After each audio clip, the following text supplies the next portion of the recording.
Lavagna riparte dalla fraternità, si è conclusa la visita pastorale del Vescovo alle comunità dell'ambito. Monsignor Tanasini è invitato alla comunione a riscoprire la vitalità del Vangelo.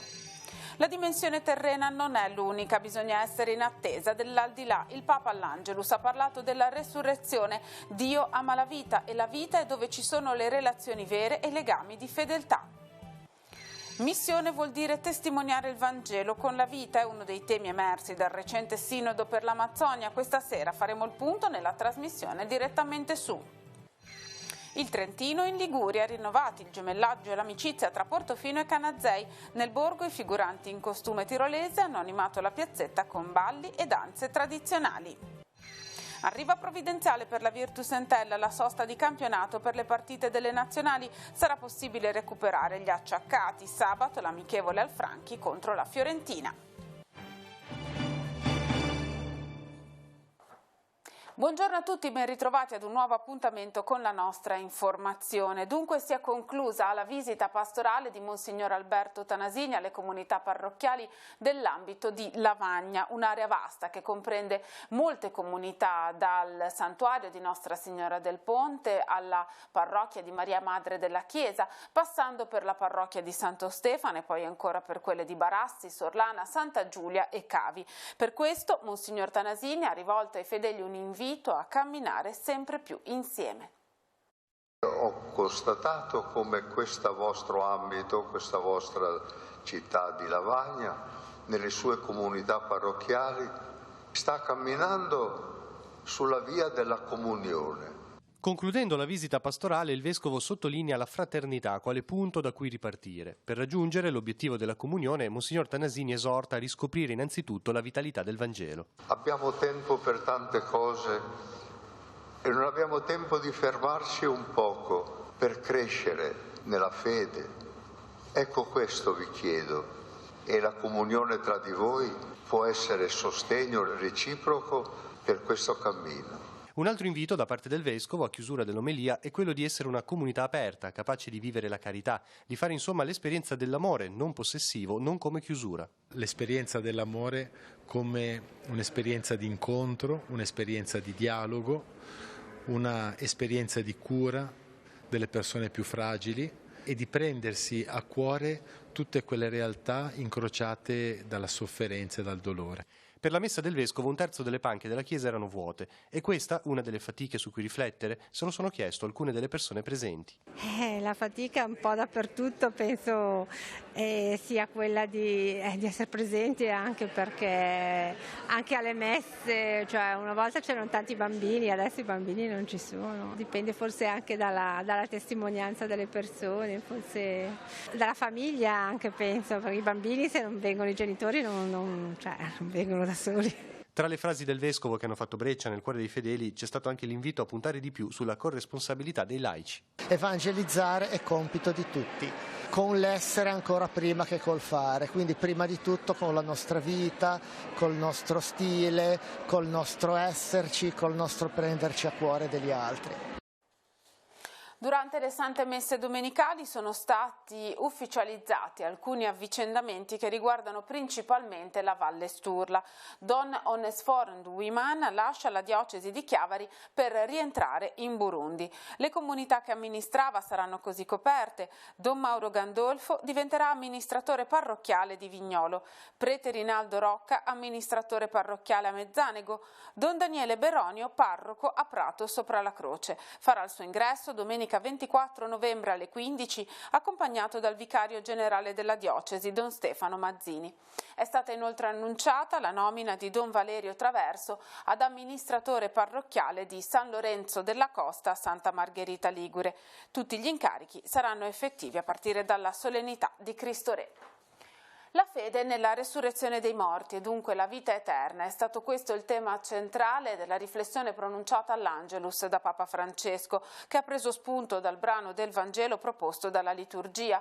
Dio, ha spiegato, ama la vita e la vita è dove ci sono relazioni vere e legami di fedeltà. Al termine della preghiera mariana il Papa ha rivolto un appello alla riconciliazione nazionale del Sud Sudan e ha chiesto preghiere per la Bolivia.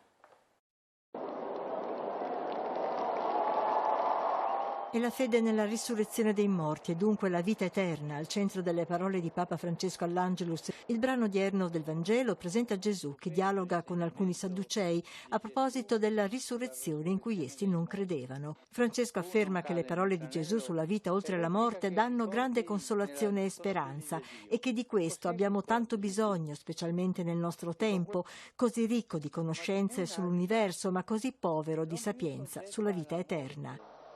Si tratta di un dubbio che tocca l'uomo di tutti i tempi e anche noi.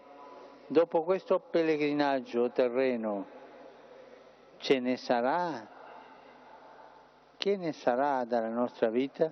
Gesù dice che la vita appartiene a Dio, afferma il Papa, a Dio che ci ama e che ci lega strettamente a noi. È il Dio non dei morti ma dei viventi. E aggiunge: La vita sussiste dove c'è il legame, comunione, fratellanza, ed è una vita più forte della morte quando è costruita su relazioni vere e legami di fedeltà. Al contrario, non c'è vita dove si ha la pretesa di appartenere solo a se stessi e di vivere come isole. In questi atteggiamenti prevale la morte, l'egoismo. Io vivo per me stesso, sto seminando morte nel mio cuore.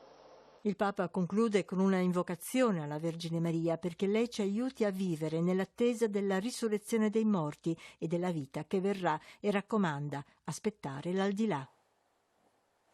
Fare missione non significa mettere in campo la migliore strategia comunicativa possibile, ma fare della propria vita una testimonianza. È il pensiero del direttore editoriale del Dicastero Vaticano per la Comunicazione, Andrea Tornielli, al quale abbiamo chiesto di sintetizzare alcuni punti emersi durante il recente Sinodo per l'Amazzonia. Qual è dunque l'urgenza in questo auspicio che anche il Papa ha ribadito, insomma, di tornare ai poveri dal punto di vista proprio missionario? Il Papa ha appena scritto un bellissimo libro intervista che si intitola Senza di lui non possiamo far nulla, una conversazione con il giornalista Gianni Valente, un piccolo libretto ma veramente denso e bellissimo, nel quale il Papa Francesco spiega che la missione è nella natura della Chiesa. La Chiesa o è missionaria o non è. La Chiesa, come usa dire il Papa, o è in uscita per annunciare il Vangelo o non ha ragione di esistere, non può esistere. Talvolta anche noi possiamo rischiare di credere che il successo della missione dipenda da quanto noi a tavolino ci siamo messi a pensare come essere missionari, quanto siamo stati smart, bravi a usare i nuovi mezzi di comunicazione, quanto è basato sulle nostre strategie. Il fatto è che la missione la fa lo Spirito Santo e dunque il cristiano è missionario quanto più dà spazio allo Spirito Santo, dà spazio a Dio, lascia che sia Dio ad agire, lascia che sia poi la vita trasformata, la testimonianza di vita a diventare appunto testimonianza che interessa, che fa percepire la bellezza della vita e dunque che può incuriosire o avvicinare le persone. Non siamo noi che convertiamo, è sempre Dio che converte i cuori, i suoi tempi e le sue strade sono conosciute solo a Lui e noi siamo tutti servi inutili. Anche perché la Chiesa, come ama sottolineare Papa Francesco, riprendendo una frase importante del suo predecessore Benedetto, la Chiesa cresce per attrazione, non per proselitismo. Che cosa significa? Attrazione significa che non è perché tu ti sei messo in testa di fare un bel discorso o hai pensato a qualche strategia comunicativa che il Vangelo passa. Il Vangelo passa se i cristiani lo vivono. Se lo vivono, non se lo dicono, e se lo vivono nei loro rapporti, nel modo con cui usano il tempo, nel modo con cui si vogliono bene, se testimoniano che il cristianesimo è vivo. Questa è la missione. Perché il recente Sinodo per l'Amazzonia dunque parla alla Chiesa di tutto il mondo? Perché partendo dalle difficoltà degli indigeni nel Sud America i padri sinodali hanno riflettuto sui problemi della terra? Telepace farà il punto sul Sinodo questa sera nella trasmissione direttamente su. Ospiti in studio i padri della Consolata di Lavagna, Lino Tagliani e Saverio Garello, che per anni sono stati missionari in Amazzonia. Collegata da Roma la teologa Rosanna Virgili. Tra i contributi l'intervista ad Andrea Tornielli e quella al cardinale Angelo Bagnasco. L'inizio dunque questa sera alle 21:10 su Telepace 1 al canale 15.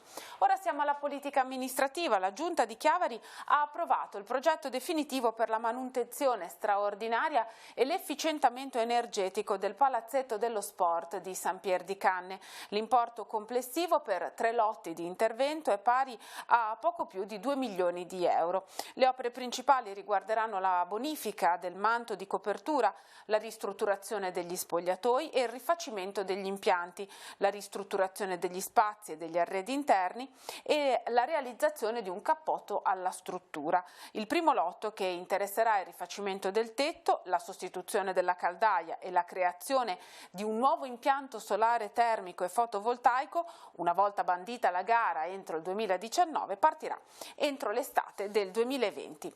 Sarà discussa durante il prossimo Consiglio Comunale di Sestri Levante la delibera che esprime la solidarietà del Comune a Liliana Segre e a tutte le vittime di ogni forma di razzismo, antisemitismo e discriminazione e che condanna tutte le manifestazioni di odio e di intolleranza. Il documento impegna l'amministrazione comunale a far pervenire alla senatrice Segre il messaggio di stima e di solidarietà per le aggressioni di cui è stata oggetto e il profondo rispetto per la sua storia personale che la rende preziosa testimone della tragedia dell'Olocausto. La delibera impegnerà anche l'amministrazione comunale a conferire a Liliana Segre la cittadinanza onoraria, invitandola in città a portare la propria testimonianza. Un invito al Vescovo Alberto Tanasini affinché visiti il Consiglio Comunale di Sestri Levante in occasione della visita pastorale, oppure incontri i consiglieri, la Giunta e i cittadini impegnati in politica e nella vita amministrativa cittadina. È la proposta dei consiglieri comunali Paolo Smeraldi e Albino Armanino, contenuta in una mozione da discutere nel corso della prossima riunione del Consiglio Comunale. La visita pastorale al primo degli ambiti del Sestrese inizierà il 17 di novembre. Siamo alla cronaca, intervento di soccorso ad una persona ieri pomeriggio nella zona di San Fruttuoso di Camogli. Un turista comasco di 73 anni, mentre percorreva un sentiero del parco, è caduto procurandosi un trauma cranico e alcune scoriazioni. Sul posto sono intervenuti i medici del servizio 118 che hanno provveduto a immobilizzare su una barella spinale l'uomo, che è stato trasferito via mare al vicino porto di Camogli, trasporto effettuato a bordo di una motovedetta della Capitaneria di Porto. Qui l'infortunato è salito a bordo di un'autoambulanza per raggiungere così l'ospedale San Martino di Genova. Ora sfogliamo le pagine dei quotidiani in edicola questa mattina, poi ci ritroviamo per tutti gli altri aggiornamenti e le notizie di sport.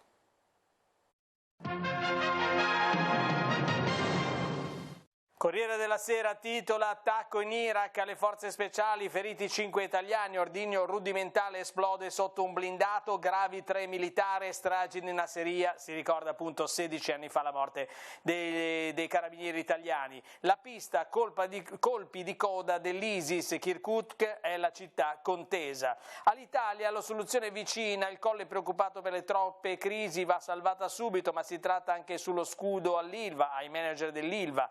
L'algoritmo che fa pagare più tasse è l'argomento del data room di Milena Gabbanelli, ma naturalmente le fotonotizie sono dedicate alle elezioni spagnole di ieri. PSOE è primo ma arretra, bene i popolari, Sanchez perde la scommessa, l'ultradestra va al raddoppio, pensate l'ascesa di Abascal, in 7 mesi di Vox da 0 a 52 deputati. Il Corriere della Sera oggi però intervista anche il giovane leader delle grandi manifestazioni di Hong Kong. Noi ragazzi di Hong Kong vogliamo libertà, il volto della rivolta però dice: non chiamatemi leader. Joshua Wong sarà in Fondazione Gian Giacomo Feltrinelli a Milano il 27 novembre per trasferirsi a Roma. Con Wong, direttore della Fondazione Massimiliano Tarantino, il sociologo francese Frédéric Martel. L'incontro dal titolo Hong Kong Democracy fa parte di un ciclo dedicato ai movimenti internazionali. Parliamo adesso di prima pagina del secolo XIX, Iraq, attacco contro i militari italiani, 5 feriti, 3 sono della Spezia. Nella pattuglia gli incursori del Kumsun Subin Ligure, Emanuele Valenza 37 anni, Michele Tedesco di 35 anni, Andrea Quarto di 30, non rischiano la vita. L'ordigno esplode a Kirkuk durante una missione con i curdi, Guerin, la lotta ai jihadisti continua. Parte parte dall'ex Roccaforte la risposta dell'ISIS alla morte del califfo. E poi ancora l'intervista al direttore dell'IT, l'Istituto di Tecnologia, di Alta Tecnologia di Genova, investire nell'innovazione per dare lavoro ai nostri giovani. Giorgio Metta sarà ospite domani a Genova al Salone degli Orientamenti. E poi c'è il treno, nuovo treno Ligure, uno dei due modelli che sono da oggi sui nostri binari. Liguria, i nuovi treni per pendolari in servizio da questa settimana, meglio da mercoledì. Il treno Pop è uno dei nuovi modelli insieme al Rock. Ex Ilva, fondo di Renzi, Furlan sarà un autunno caldo. La ministra De Micheli dice su Alitalia è il momento di decidere. Il colloquio con Matteo Salvini, leader dell'opposizione, vinco in Emilia e poi subito al voto naturalmente per il governo. Il boom di Vox, i socialisti senza la maggioranza, e sempre dalla prima pagina del secolo XIX tornano gli aiuti per salvare i piccoli negozi dell'entroterra in Liguria. E poi siamo allo sport, Sampdoria avanti a piccoli passi, lo 0-0 con l'Atalanta dà fiducia. La festa in piazzetta con Pier Silvio Berlusconi a Portofino, la vediamo nelle pagine del Levante. Un anno fa l'incubo della mareggiata, adesso una stagione invernale da favola. Ieri gemellaggio con il comune trentino di Canazei, la festa in piazzetta con Pier Silvio Berlusconi, vediamo appunto nella foto. A Natale luci speciali, passerelle e maxisfera, ma ieri a Portofino si è festeggiato anche il copatrono della parrocchia San Martino, vediamo un'immagine appunto, fonte battesimale, presentato il restauro nella chiesa di San Martino. E terminiamo invece con Recco, che ieri ha ricordato l'anniversario del grande bombardamento. Il sindaco Gandolfo legge un racconto in dialetto di Bonfiglioli e fa risuonare l'allarme antiaereo. Ecco come si presentava Recco all'indomani del bombardamento del 10 novembre 1943.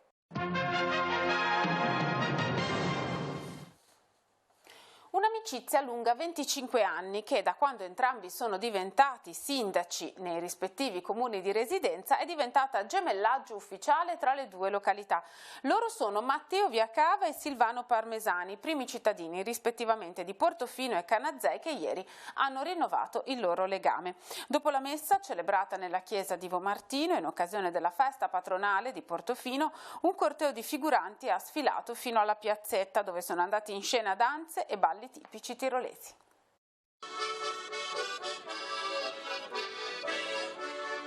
Chi avete portato qui oggi? Oggi abbiamo portato dei gruppi che rappresentano solitamente anche il nostro paese. Abbiamo gli alpini, che comunque sono sempre mitici in tutta l'Italia, che approfitto per salutare tutti gli alpini d'Italia. Abbiamo portato il nostro gruppo folcloristico, che voi sapete, noi abbiamo, il nostro territorio è una terra ladina. E quindi abbiamo portato dei costumi tipici delle nostre zone, che sono storici, e quindi abbiamo preso il gruppo folcloristico in rappresentanza di questi. Poi abbiamo preso il gruppo delle maschere, o le maskers, e le maschere, da noi il carnevale è molto sentito, e ci saranno queste figure che vedrete. C'è il buffon, che è facile anche da tradurre, il buffon, e poi abbiamo il laché, il marascons, che suonano qui i campanaci, e quindi abbiamo portato anche loro qui in rappresentanza della nostra terra e della nostra cultura. Cosa accomuna secondo lei il Canazei a Portofino? Ma direi innanzitutto una forte amicizia tra i nostri primi cittadini, perché sono molto amici, e poi hanno coinvolto un po' tutta la popolazione, anche su da noi. Il sindaco di Portofino è salito tante volte e ci ha un po' conosciuto, e insomma certamente una fratellanza e un'amicizia. È un gemellaggio che è proprio nato dal cuore, perché frequentandoci abbiamo detto uniamo le nostre due comunità, che sono persone comunque che hanno degli ideali e delle caratteristiche simili, la tenacia, la forza, l'attaccamento al territorio, la bellezza, la natura del nostro paese. E da lì poi è nato il gemellaggio, che l'abbiamo fatto 2 anni fa, ed oggi finalmente, dopo purtroppo dovevano venire già l'anno scorso, per ovvi motivi non sono potuti venire a novembre, però avevano mandato comunque la stella, che ricordo ce la portiamo nel nostro cuore, perché avevano illuminato in quei giorni molto duri dell'isolamento di Portofino il Natale e il Capodanno. Era la nostra luce nella piazza, perciò era la luce di Canazei che illuminava Portofino.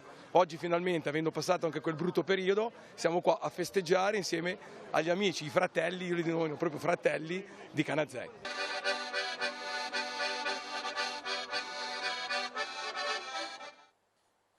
Nel fine settimana gli agenti del commissariato di polizia di Chiavari hanno tratto in arresto in 2 distinte operazioni 2 soggetti per il reato di spaccio.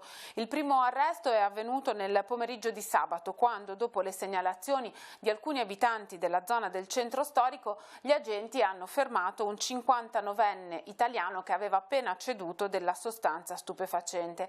All'interno del suo appartamento hanno rinvenuto circa 40 grammi di eroina, 2 bilancini di precisione, materiale per il confezionamento e 260 euro in contanti provento dello spaccio.